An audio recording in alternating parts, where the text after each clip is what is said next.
Welcome to my channel Refinish with Jade, where we have lots of furniture flipping fun. Today we're going to give this piece a makeover, so let's go. First things first, I had to get some of the top varnish off. I decided to use the carbide scraper to remove that top layer of varnish just to make it a little bit easier for my sander. Using the carbide scraper looks a little bit like nails on a chalkboard, but I promise you it's not that. It's actually immensely satisfying scraping off that top layer of varnish. The carbide scraper is so quick and easy to use, and you don't have to worry about getting it all. You're just going to scrape across the piece, getting large chunks of that varnish and removing it as you go. Focus on one section at a time until you've removed the varnish from the whole piece, and then sweep up any excess that you have there before starting your sanding. Now moving on to the sanding, the carbide scraper will have already saved you a fair amount of time sanding. However, I'm all for saving even more time where possible, so I use a belt sander to strip the top layer off. Once again, don't worry about getting it perfect, just removing as much of that varnish as you can with an 80 grit sandpaper. I then swap over to my orbital sander, and here I am applying a 120 grit sandpaper so that I can continue removing the rest of the varnish. As you can see here, I then use the sander to go along the piece and remove the rest of the varnish. Yes, before I have people telling me that I was tilting my sander, I was tilting the sander to get into those grooves where the cracks are. Keep working your way all along the piece, slowly working with the grain of the timber and trying to keep the sander as flat as possible where you don't have indents. I then removed all of the drawers out of the piece so that I could then tip it up on the side, because I decided I wanted to have raw exposed feet on this piece as well. Here I got the sander and I started sanding off so that I could get back to raw timber on the feet where I could tape off and create almost like a dipped leg appearance. This is not to everyone's taste, but I really love having a little bit of extra timber. There was some really deep cracks in this piece, and I knew that I needed to fill those in. I got out some builder's bog, which is also called Bondo in America, and I used that to mix up with the hardener and then apply that to the cracks across the piece. I actually mixed in a little bit of sanding dust to this wood filler as well, because I wanted to try and get the color of the filler as close to the color of the timber as possible, because I am leaving this raw exposed. I removed all of the old hardware from the piece. I really don't like these hanging ring handles, and I've decided that I am going to be replacing all of the handles and giving new hardware to the piece. I just removed them all and then put them aside. After I removed all of the drawers, I realized that they were quite a flat surface, and I decided that I actually wanted to sand the front of the drawers back and have them as raw exposed timber as well. While I had the sander out, I had to sand off the excess of the wood filler. Here I'm just going along and making sure I have a really flat surface. I also scuff sanded the entire piece, and then it was time for a celebratory dance because the sanding was done. Now it was time for cleaning, so I grabbed out my trusty shark bucket that I've stolen from my kids and has now become part of my ritual. I then got the degreaser, mixed it up, and started cleaning the entire piece. I know it's pretty mundane and boring, but I'll show you this time why it's so important to clean your piece before you start painting. This is the color of the water after I cleaned the piece. If this was all still on there, there is no way my paint would stick. These edges were all quite beaten up, and I decided they weren't going to look very good raw if I had stripped them and left them as timber, so I decided to paint them. Here I'm just masking up the edges so I get a nice clean line, and then I got some of my top coat and applied that up against the masking tape, which then stops the paint from bleeding through.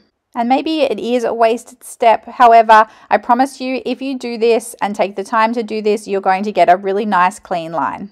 When that was done, it was time to apply the primer. Because the previous stain on this piece had quite a lot of red undertones, and the timber itself actually has some orange undertones in it as well, I really needed some stain blocking properties in the primer, and that's why for this piece I used the Zinsser Bin Red Shellac Primer. Because the Zinsser Bin Red is not a water-based primer, you are going to need to use mineral spirits to clean out your brushes when you're using this primer. There actually wasn't a lot of area that needed to be painted in this piece, and I didn't really think it was necessary for me to use a roller for the primer because there's really not that much extra space, and it's not going to save me very much time getting the roller, and it's going to cause a lot of extra cleanup. For the paint, I'm applying this beautiful sage green color. Once again, I then decided it was just going to be as easy for me to just paint this with my paintbrush. It really only took me 10 minutes to whack each coat of paint on with my paintbrush because there wasn't a lot of space that I needed to cover with the paint. If you're somebody who paints and refinishes furniture with the intention to make money out of it, so you are selling the pieces that you are creating, you need to check out the Furniture Painters Institute. It is a membership designed specifically for furniture artists to help them grow their business and make more money. The doors to the Furniture Painters Institute are not always open, but you can learn more information and join the waitlist in the description. Now it's time to apply the second coat of paint in the exact same way that I did the first. I'm just going to get my paintbrush and apply this second coat of paint over all the area where I have painted. It doesn't need to be complicated, and you don't need to have a huge amount of tools to be able to paint and refinish furniture. As you can see here, there's actually not a lot to it. It's just learning the steps in the process. I only needed to apply 2 coats for this piece because this paint had really great coverage. Then once the painting was done, it was time to remove the masking tape. I'm going to leave the sound on for this because I actually love the sound of peeling the masking tape off.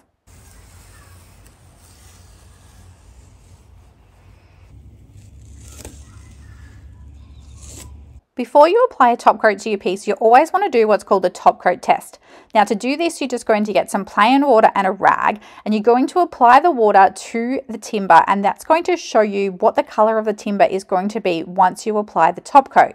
Applying a top coat to the timber actually considerably darkens the timber, and a lot of people get struck out because they don't test the color of the timber before they apply their top coat. Then they decide that they don't actually like the color it is, and they can't actually go back and change that without having to strip and remove that top coat. So you're always much better off to check. I decided that I wanted to lighten the timber, so I mixed up a whitewash. I just used paint and water and then mixed that all together to create a nice consistency, and then I'm going to paint that onto the timber.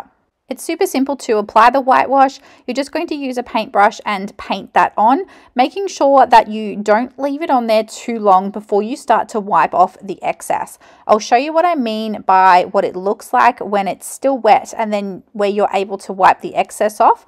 This is what it looks like after I've applied the paint wash, and then before it starts to dry, I'm going to get my towel and just wipe along, making sure that I remove any excess and it's not going to leave any paintbrush strokes.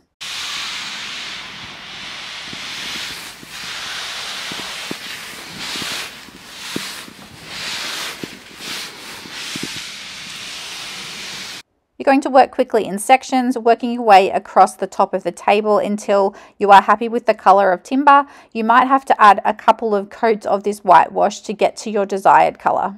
For this coffee table, I only used the 1 coat of the whitewash, and I made sure that as I did each section, I blended them together so I didn't have any join lines.